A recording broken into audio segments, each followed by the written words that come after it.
रे बेटा चौदह के पता चलता रे।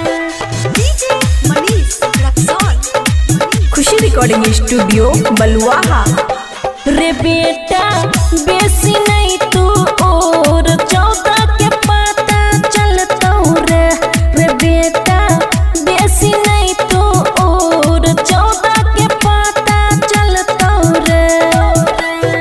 पता चलता रे कि गली गली ललटन जलता रे।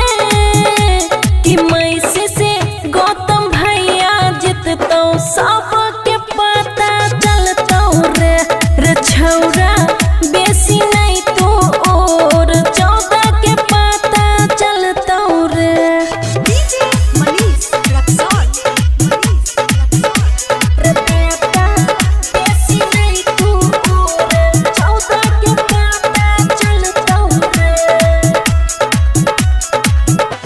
कि परलय एक तरफा वोट युवा सबके छह सपोर्ट। युवा सबके छह सपोर्ट। सबके छह सपोर्ट। कि मिललय एक तरफा वोट सब युवा के छह सपोर्ट। कि सब युवा के छह सपोर्ट। कि है तो सबके घमंड चूर चौदह के पता चलता रे। रे बेटा बेसी नहीं तू और चौदह के पता चलता रे। डीजे मनीष रक्सौल। रे बेटा बेसी नहीं तू और चौदह के पता चलता रे।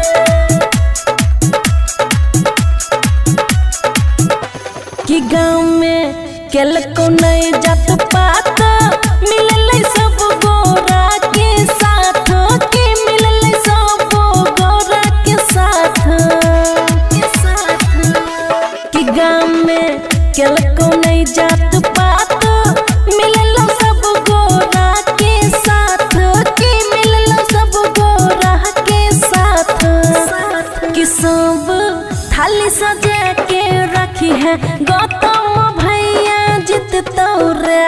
रे बेटा बेसी नहीं तू और चौदह के पता चलता रे। खुशी रिकॉर्डिंग स्टूडियो बलुआहा।